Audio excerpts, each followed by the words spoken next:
Hi everyone, Melissa Gross here. I am here today to share with you 6 of my layouts for July. I have completed a few more than 6 layouts, but I'm going to share these first 6 with you. This is my first video, so I'm hoping this will come out well. I've been playing with my camera today and trying to get everything lined up, so I hope that you can actually see the entire layout. Okay, so the first layout here is actually based on a Library of Memories Community Challenge from July the 5th. And as I go along, you'll see how I use different classes that I'm taking and other online inspiration to help me complete my 12 or more layouts each month. So this was based on a challenge to write down 5 things that we love about our country. Stacy noted in the challenge that this is a really busy time of year, so we may want to just record those things and then put them in our Family Words file, but I actually had time to create this layout, which I so creatively titled 5 Things I Love About the USA, right, since that was the challenge. I actually pulled quite a bit of older patriotic product that I had. This frame here is from a calendar, those Page-A-Day scrapbooking calendars, probably from 2006 or 2007, so that's been in my stash a while. This little embellishment that says Land That I Love I got in a swap, probably in 2008. This is an old photo frame that actually is cut in an oval. I didn't think I would use, and I liked the colors here to add an extra layer there. So pulled quite a few different things. This 5 was actually a light blue, kind of a newer, I'm not sure, I don't really know the manufacturers of my products most of the time, but I inked over it with the red because it was too light. These were actually white letters, but they were so bright that they brought all of your attention to right there rather than the photo and journaling, so I inked over them with some red also. I do want to point out that this photo is actually not from July or a summer or 4th of July celebration. This was actually from some Christmas lights that we drove through a park to see a Christmas light display a couple of years ago, and I was flipping through my storage binders to find a photo to kind of go with this theme to see if there was something I wanted to add, and this really jumped out at me. So I listed my 5 things here. The 5 things I love about the USA. Freedom to worship God and share my beliefs. Freedom to travel from state to state and enjoy the beauty and diversity of this land. Freedom to make my dreams come true. Freedom to vote. Now that last one came from Robbie, my husband. He was helping me. I said, what I really wanted to say was, I can do whatever I want, and he came up with this particular phrasing, freedom to scrap all day long without persecution, and I thought that was cute. I actually made a mistake on this layout as I was cutting this red paper. I didn't measure it properly. I cut a little bit. You know, I should have measured twice, cut once. I didn't do that. And so it didn't line up with the blue paper here, so I had this piece of patriotic ribbon that I pulled, and I just added that here to kind of line that up at the top. So hopefully you thought that that was intentional, but if not, now you know that we all make mistakes. So that's my first layout.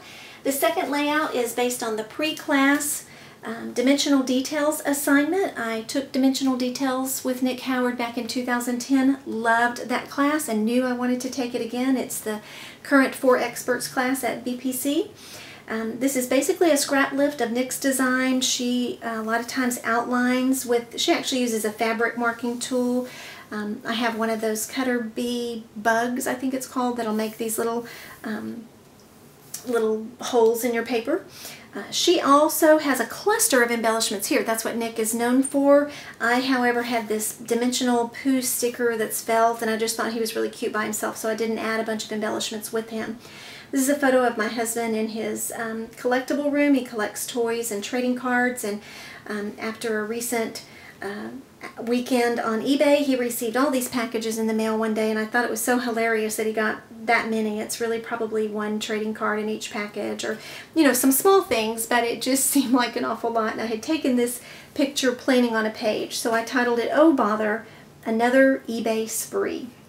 You might have noticed on this layout, I really loved these stickers and thought they went well with my colors, but I only had 1 H, so I just used an N and cut the top off another letter to make that work. So lots of ways we can use our stash, even if we don't have exactly what we're looking for.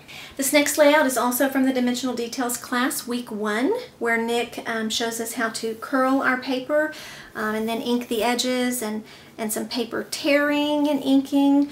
I have done quite a bit of curling since I learned this technique in 2010. I kind of come and go in spurts. I haven't done a lot of it lately, so it was fun to get back and do that with my water pen.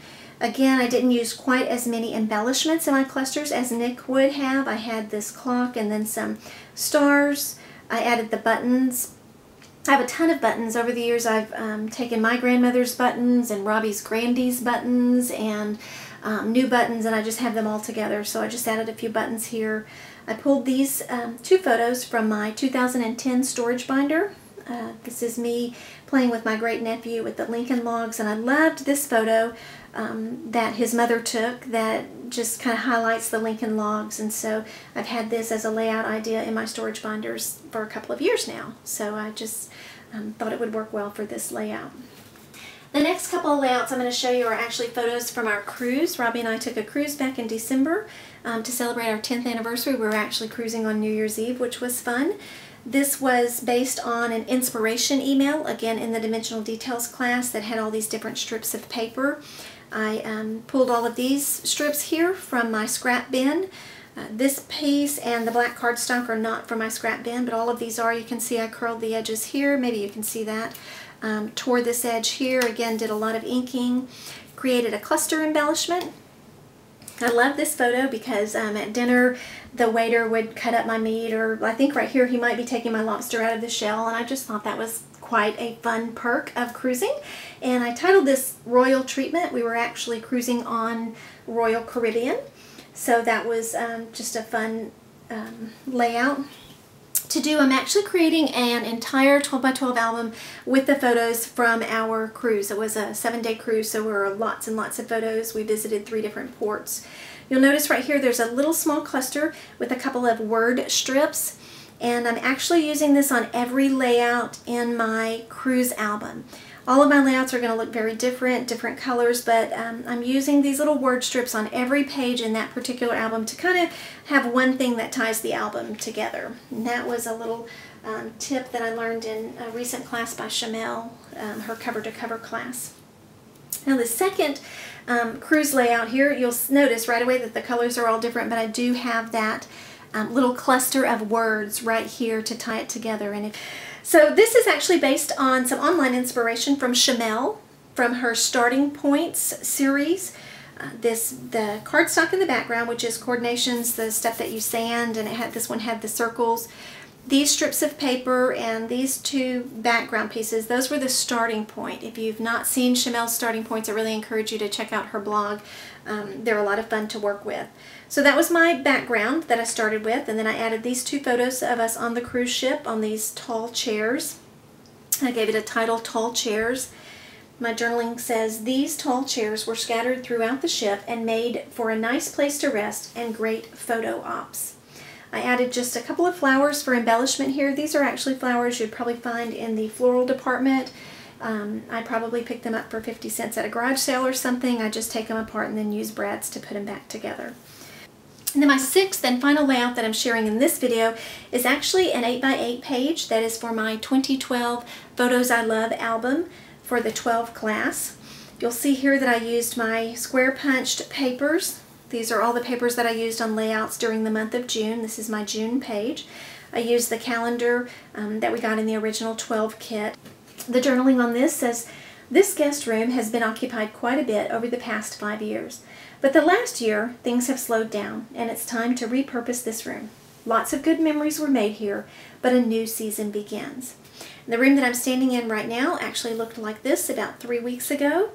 I completely emptied it out, and it is now an acorn squash yellow color, and is my new craft room. I recently, a couple of days ago on July the 10th, posted some photos of the room, as it is still a little work in progress, but fairly completed. I posted those on my blog at www.melissagross.blogspot.com if you'd like to see what the room looks like now.